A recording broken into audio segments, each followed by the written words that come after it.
जब समय आता है तब सुनी हुई बात का जवाब समय पर देता है। और पत्नी क्या कहती है, तुम तो तुम्हारी मम्मी को कुछ बोलते ही नहीं हो, तुम तुम्हारे भाई को कुछ कहते ही नहीं हो, तुमने तो उसको कुछ कहा ही नहीं। मैंने 3 दिन से तुमको रोज एक बात कह रही हूं, परंतु तुम्हारे मुंह से आवाज तक नहीं निकलती। बोलो सही है कि गलत है? पत्नी पति से कह रही है कि मैं 3 दिन से रो रही हूँ, 3 दिन से कर रही हो, 4 दिन से कर रही हो, परंतु तुम मेरी बात को सुनते हो, अनसुना कर देते हो। तुम मेरी बात को सुनकर अनसुना कर देते हो, तुम मेरी बात का जवाब ही नहीं देते हो, तुम मेरी बात सुनते ही नहीं। पति रोज सुनता है पर जवाब रोज नहीं देता। जवाब कब देता है? जब समय आता है। उसी तरह तुम परमात्मा से रोज जाकर प्रार्थना करो, रोज जाकर निवेदन करो, पर परमात्मा भी रोज सुनेगा। पर चौका और छक्का लगाने के लिए एक बैटमैन भी इंतजार करता है, वो इंतजार करता है। भगवान भी इंतजार करता है कि कब मुझे इसको क्या प्रदान करना है, कब मुझे इसको क्या देना है। थोड़ा समय का इंतजार करो, थोड़ा सा इंतजार करना पड़ेगा, फिर जब समय आएगा तो भगवान खुद उपट कर कुछ ना कुछ दे देगा। तो प्रार्थना में और ध्यान में अंतर है। प्रार्थना में हम दिल की बात महादेव से करें,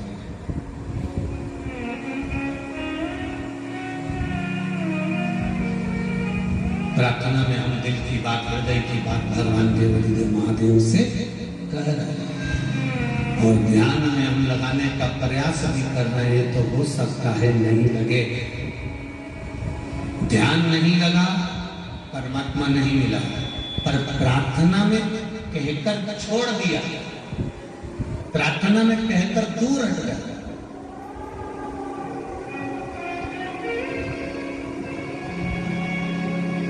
और कहकर छोड़ देने के बाद में वो आगे उसकी मर्जी। अब सौंप दिया इस जीवन का सब भार तुम्हारे हाथों। ये बंद पड़े। अब सौंप दिया इस जीवन का सब भार तुम्हारे हाथों में, हे हार तुम्हारे हाथों में और जीत तुम्हारे हाथों में। हम दिल की बात भगवान देवाधिदेव महादेव से कहकर छोड़ देते कि अब तुम्हारी मर्जी, अब तुम करो मत।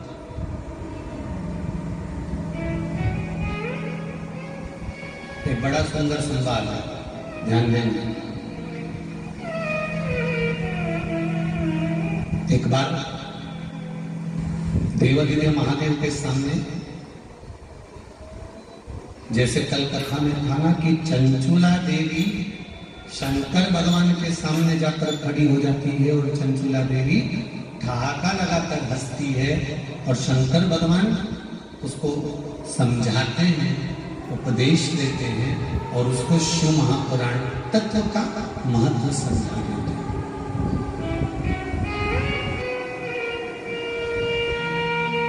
उसी तरह जिस नंदी पर भगवान शंकर बैठ कर जाते हैं, उस नंदी की धर्म पत्नी जिसका नाम है सुयशा। नंदी की धर्म पत्नी का नाम क्या है? सुयशा।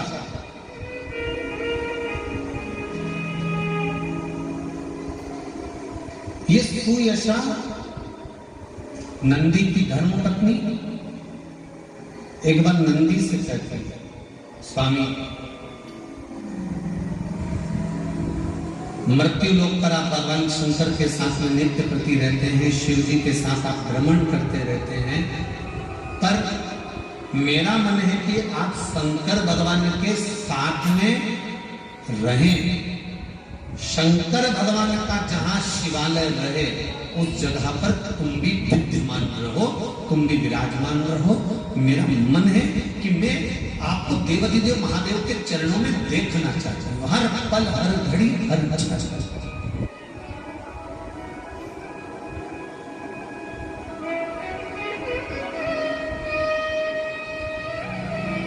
देखिए, श्रावण शिव महापुराण के महत्व को समझिएगा। श्रावण शिव महापुराण के महत्व को समझिए और श्रावण शिव महापुराण के इस महत्व को जानने का प्रयास करिएगा कि भगवान शंकर के संवाद में भगवान शंकर के चरणों का स्मरण सुयशा कैसे करती है और सावन के महीने की पूजन कर कर सुयशा अपने पति नंदीश को, अपने पति नंदी को ऐसा आशीर्वाद दिला देती है जिसके कारण शंकर भगवान के मंदिर में नंदी भी विराजमान हो जाता है। जैसे शिव की पूजन होती है वैसे नंदी की, जैसे शंकर भगवान की पूजन हो रही है वैसे नंदी की।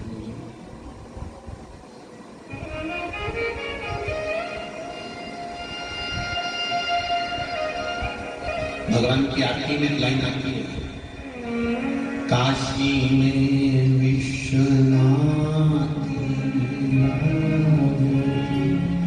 नंदी ब्रह्मचारी बोले नंदी ब्रह्मचारी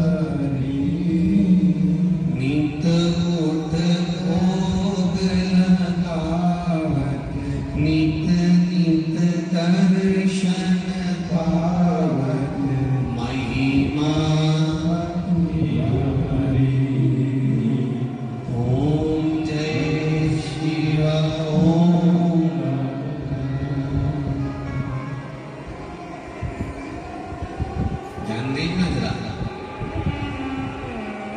कथा में कहा था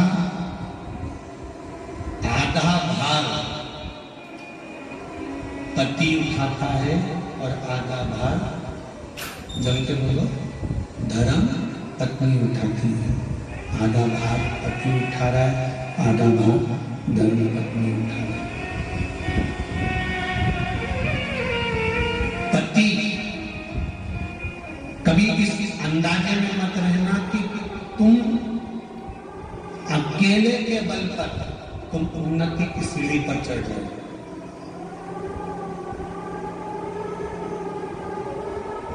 शिव महापुराण की कथा कहती है नारी और पुरुष का आधा शरीर पुरुष का स्त्री का होता है और आधा पुरुष का होता है। उसी तरह स्त्री का भी आधा स्वरूप पुरुष का होता है, आधा स्त्री का होता है, जिसको कहते हैं अर्धनारीश्वर महा।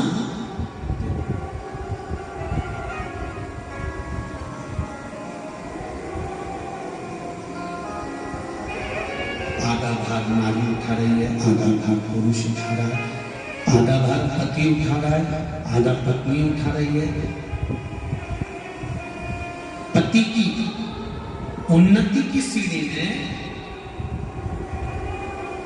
उसके व्यापार की उन्नति हो चाहे उसके वैभव की उन्नति हो, उसकी उन्नति की सीढ़ी में उसकी धर्म पत्नी का भी आधा अंश है।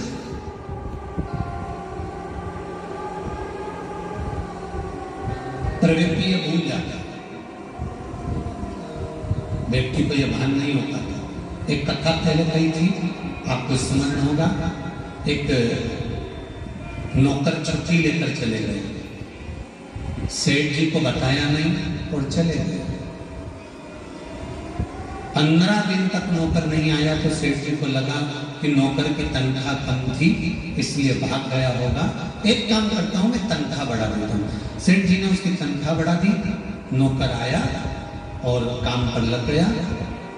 6 महीने के बाद नौकर फिर चले गया, 20 दिन तक नहीं आया।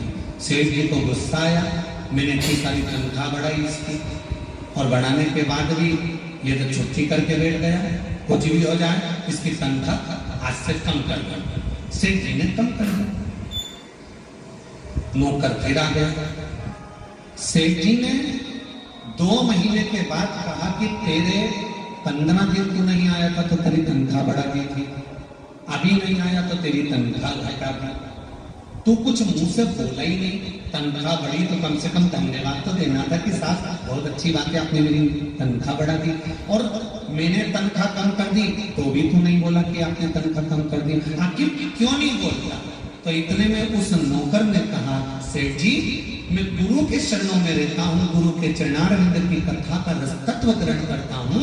मेरे गुरुजी ने कहा था जब परिवार का कोई सदस्य बढ़ता है तो भगवान उसके भाग्य का धन देना चालू कर देता है, और जब परिवार का कोई सदस्य घटता है तो भगवान उसके भाग्य का धन कम करना चालू कर देता है।